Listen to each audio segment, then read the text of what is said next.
Distinctive golden slide and switch that Jonathan was known to carry. Sensing something was off, Jonathan refused to hand it over. In an instant, that bond of brotherhood was broken. The friend, "Why you get mad? I don't want you to hold my gun. Don't you got one? If you don't, go get one. What the fuck? Why? How you gonna get mad at me because I don't want you to hold my gun?" That right there. Flag on the play, 10-yard penalty. No. pulled out his own weapon and opened fire on baby CEO, shooting him multiple times and leaving him to die where he fell. In that brutal moment, the rising rapper's life was cut short by someone he had treated like a brother. Hey, yo, we right back at it with another video, man. Hey, if you're new to the channel, go ahead and click the subscribe, the bell notification icon. If you like the video, click the thumbs up. If you don't like the video, click the thumbs up anyway. Quit being a hater your whole life. It ain't healthy. But we getting straight into the video. Baby CEO killed by his day one friend. The truth behind the what's up with this this backdoor culture, bro? Like, why is y'all making this shit cool, bro? That shit weird as hell to me, bro. How you gonna backdoor your own friend, especially your day one, bro? I don't know, man. We ain't gonna do too much talking, man. Let's go ahead, man. Grab your bottles, grab your digs, and sit back, kick back. Let's get it going. A young Memphis rapper is dead after a shooting in Frazier late Tuesday night. Jonathan Brown, who went by the name Baby CEO, died after being shot at Lake Park. He was only 20 years old when he was gunned down, shot, and left for dead in the same Memphis streets he came up in. But Baby CEO's story didn't start there. It started when he was just 14, going viral for waving guns and rapping about a life most kids his age hadn't even seen. Some thought he was just another lost cause, but behind the controversy was a young artist co-signed by Fredo Santana, trying to turn pain into purpose. He had just become a father, just started going by Big CEO, and then he was gone. What really happened that night? And how did a kid who... And that's so tragic, bro. That shit happens so often, too often, bro. That man just had a kid. That kid just had a kid, bro. You know what I mean? Because he's still hella young. He still got so much more he got to do and figure out. Just to die right after having a kid, that's crazy. Beat the odds, end up betrayed by someone he trusted. This is the full story of Baby CEO. Jonathan Kyron Brown, better known as Baby CEO or later Big CEO, began posting freestyle videos on YouTube and Instagram in 2015. That nigga look like he belonged in the early 2000s. Firearms and rapping about street life. Me and my girl, we stay thuggin'. Yeah, so a nigga got the gang, I got my foot in. Boom, boom. Before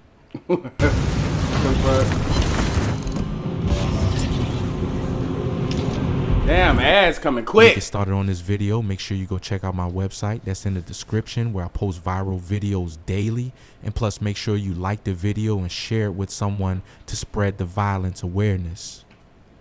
One early video showing him handling guns and rapping explicitly about gang signs sparked concern in Memphis, described at the time as disturbing. That same year, he dropped collaborative tracks like We The Game and Club Bang, which quickly amassed tens of thousands of views. His raw energy and fearless attitude earned him buzz on YouTube early, with producers bro, he still look like he 14. like JRO Productions and beats from legends like 808 Mafia, featuring in videos like NSYNC 2 tracks. By 2017, his breakout came with the Race Freestyle, riding the Take Hey beat and hitting over 1.5 million views, a moment that cemented his reputation online. Baby CEO caught the attention of Fredo Santana and signed to Savage Squad Records.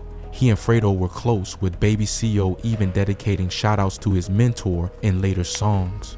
In 2019, he released singles like Don't Like Me and Life Story, the latter referencing Fredo and keeping the connection alive. According to Famous Birthdays, he claimed tracks like Reach, Run It Up, and No Hook as his notable hits, culminating in his first studio album, Big CEO, in 2019. In November 2020, Baby CEO announced he had become a father, posting proudly of his newborn son.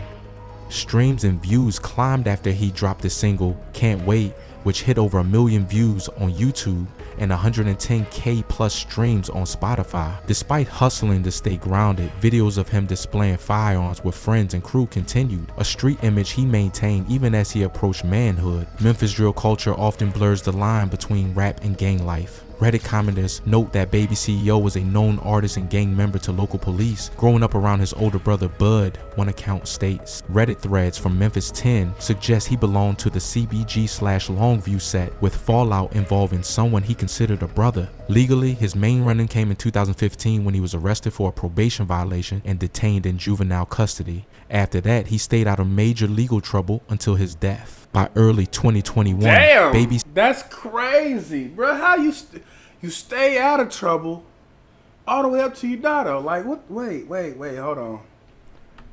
See, bro, this is why niggas be needing OGs, like real OGs, not no dumbass older nigga that's still doing dumbass old young nigga shit, bro. Like motherfuckers, when you start blowing up and you start getting known, motherfuckers don't like that. Friends and all ain't gonna like that shit.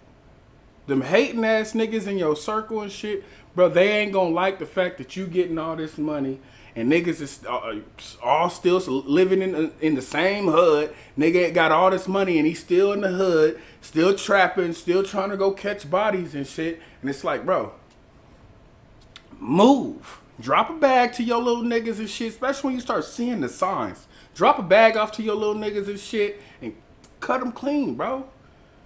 Cause it's not gonna last long, bro. Somebody gonna backdoor you. This new backdoor culture shit, this is why I don't fuck with too many nobodies. Cause, bro, this new backdoor culture and shit is weird.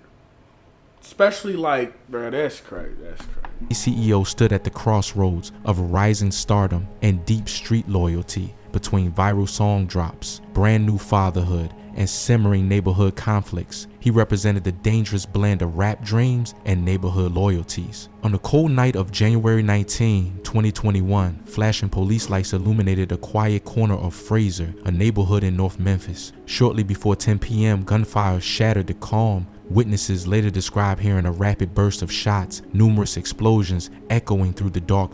Police... Explosions? What? Niggas is throwing bombs that were like GTA? Like, what the hell? Niggas said explosions. Rushed to a house near Schoolfield Road in Lakeside Cove and found a young man lying on the ground, mortally wounded. Paramedics pronounced him dead at the scene. It didn't take long for those on the block to recognize the victim, 20-year-old Jonathan Brown, better known in the streets and online as Baby CEO. In the hours leading up to his death, Jonathan was in the company of someone he trusted with his life. According to street accounts, Baby CEO spent that evening with a close friend, a childhood buddy he considered like family. They were hanging out outside a home in the Hawkins Mill area of Fraser around 9 p.m., trading jokes and banter under the glow of a street light. This friend was no stranger. In fact, he was dating Baby CEO's own sister and was the father of her young child. The level of trust was implicit, but as the night wore on, a sudden tension sparked between them. The friend allegedly asked to see Baby CEO's gun, a customized Glock. Flag on the play.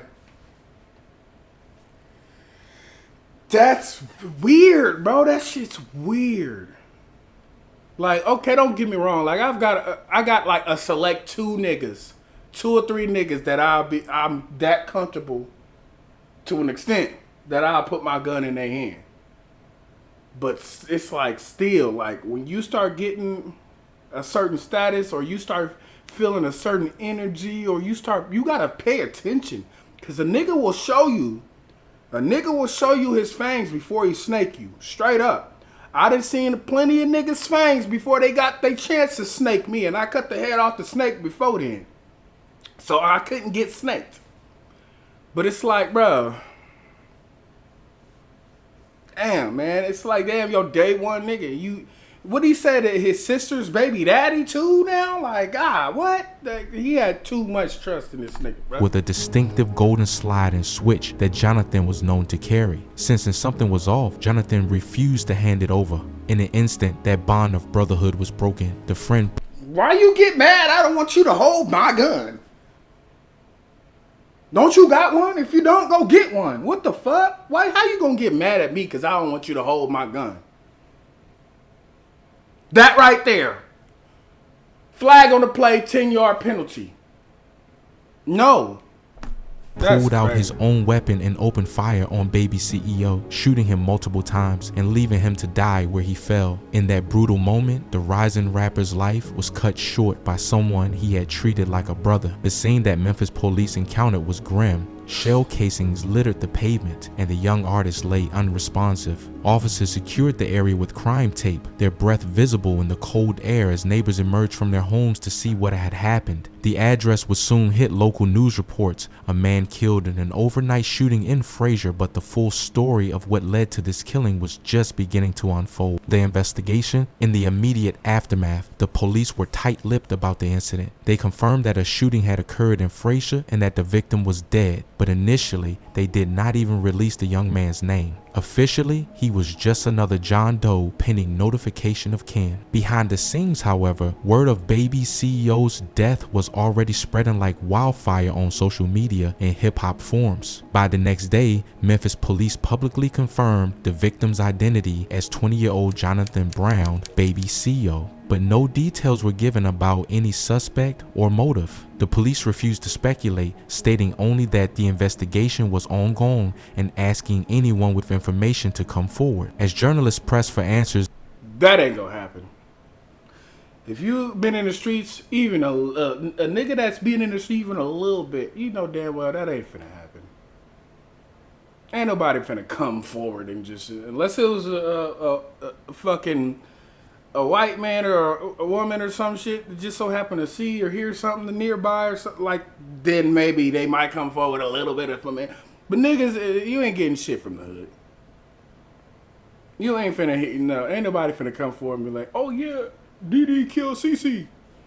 That's not finna happen, bro. Like, and how, before it even came out the next day, everybody already knew. Before it even came out on the news, everybody already knew. Just like everybody knew he was dead before the news said it, that means everybody knew who killed him.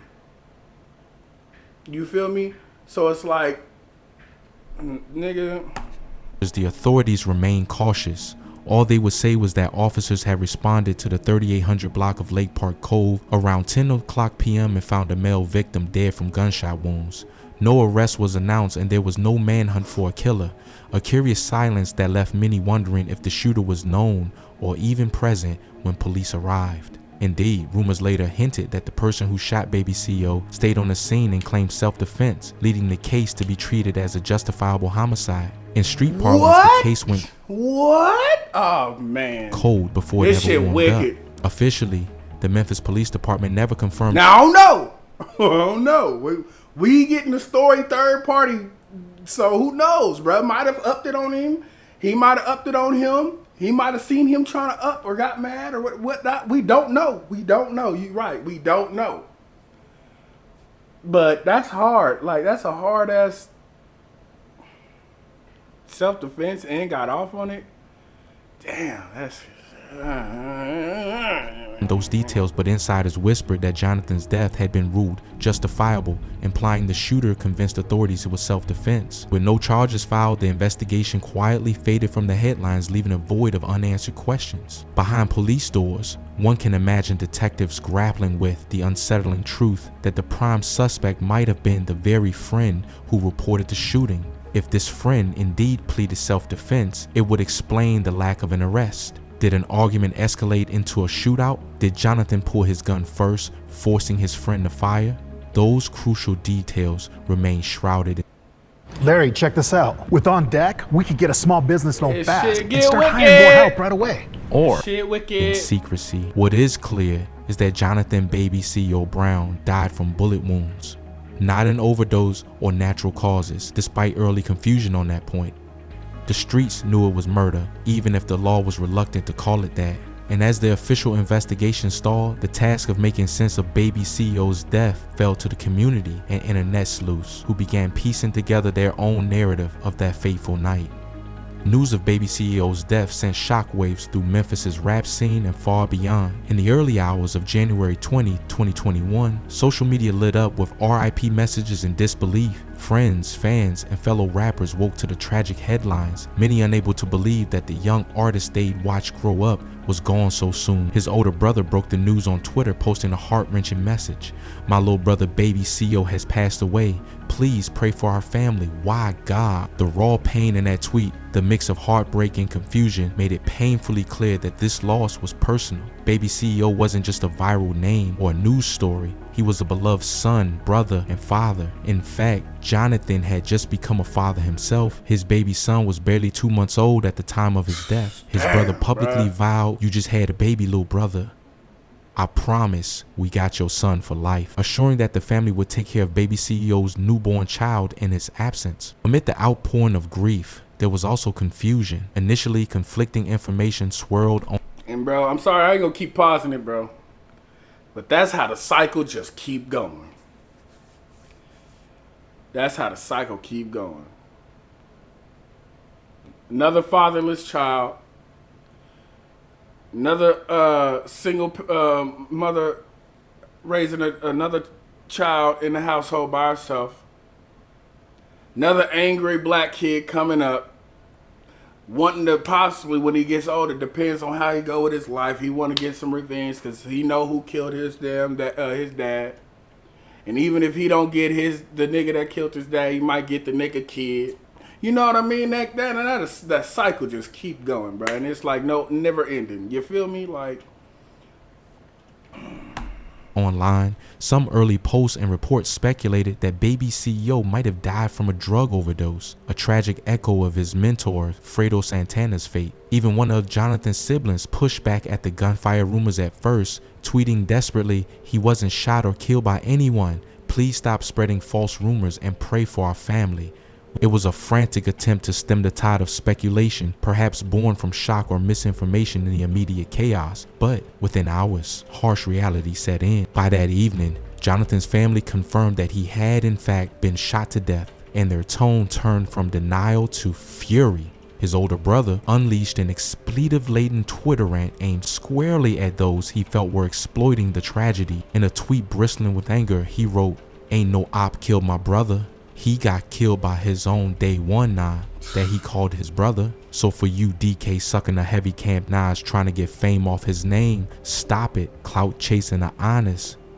The message was as clear as it was bitter. No rival gang or enemy op had done this. Baby CO was betrayed by a friend, and anyone in the streets claiming credit or clout from his death needed to shut up. That explosive statement reverberated through the Memphis hip-hop community. Heavy Camp is the crew of popular Memphis rapper Black Youngster, and Baby CEO's brother was directly calling them out, implying that some associates of Black Youngster had been bragging or spreading rumors about involvement. It was a bold move, effectively drawing a line in the sand between Baby CEO's family and those who had long feuded with him. Jonathan had indeed been beefing with Black Youngster, who hailed from the same part of town, as well as a local rival known as J90 in the months before his death. Now, in the wake of the killing, the family wanted to squash any notion that those enemies were responsible. This was personal betrayal, not a victory for a rival. Another thread of speculation involved jealousy and clout. Baby CEO had enjoyed a burst of viral fame as a kid and was known in Memphis rap circles, but he was on the verge of something bigger. He had recently been recording new music under the moniker Big CEO, shedding the baby as he entered adulthood. There was a sense that 2021 might have been his year to finally break out for real. This fed a theory that perhaps his friend turned killer resented his success. What did I just say, bro, earlier in the video? Bro, you got to get your circle. Man, cut him off. Cut him off. You can't be still kicking it with your, I'm sorry, bro, unless you know y'all like, even if you know y'all locked in, bro, like, once you start blowing up and your tax bracket, nigga, change, everything around you need to change. I ain't saying you gotta change, but everything around you need to change, bro. This nigga start getting money. Even if he may be throwing some money in his homies' pockets and putting them on to little, you feel me, like that, into a envious, jealous ass nigga eyes, that ain't gonna never be enough. A nigga gonna see you with all the girls, all the cars and jewelry and guns and money, and seeing you now getting big ass houses, and then a motherfucker gonna hate on that because they still want to sit back and not do what they should be doing. You know what I'm saying? It's a rare amount of people that will look at it and be like, shit, I need to get on my shit too then. You feel me? And at the most, you could be like, bro, put me on to something then. If y'all really locked in and y'all buddies, he ain't gonna have no problem put you on into a position. No, he don't owe you nothing. He don't gotta do it. He ain't gotta put no money in your pocket, none of that. You feel me? But nigga, you could have even put some money in his pocket. And cause he done went and blew that shit because he think he got some little money and now he broke again. He expecting you to do it again. And it's like, nah, nigga, now cause you say no, he wanna backdoor you. He wanna kill you. Oh, this nigga gotta go. Oh, he think he just the hardest. I'm out here hungry. He eating. No, bruh. Cut him off, bruh. Cut him off and move. Get out the hood, bruh. Move. All this money, y'all get jewelry and like move. Get out of the fucking hood. You blowing up. You getting record deals and shit. Nigga, move. Like, over jealousy, your best friend will kill you. Got Straight killed up. by his own friend who wanted fame off his name, as Baby CEO's brother put it bluntly on Twitter. The streets of Memphis remember Baby CEO, not just for the controversy of his youth, but for the promise of what he was becoming. A young father and rap artist trying to find his footing. In the end, his story is a chilling testament to how unforgiving that Look, all that money, nigga, I would bought me a house in fucking Arkansas, Nebraska, or some weird ass state, or nigga, somewhere, nigga, and been off the radar. What the fuck? A flash of jealousy or fear, and a life can be snuffed out before it truly blooms. The death of Baby CEO is a Memphis tragedy, raw and real, the kind that leaves everyone wondering how things might have been different if trust hadn't turned into betrayal on that dark January night. This game, you're not ready. Man, hey man, that's fucked up. R.I.P. to everybody that was involved in that situation. R.I.P. little bro. But y'all niggas need it, man. Y'all niggas need to lock in, man. Hey, I'll catch y'all on the next one. Tell me how y'all liked it. Like the video, blah, blah, blase de blase. I'll see y'all on the next one.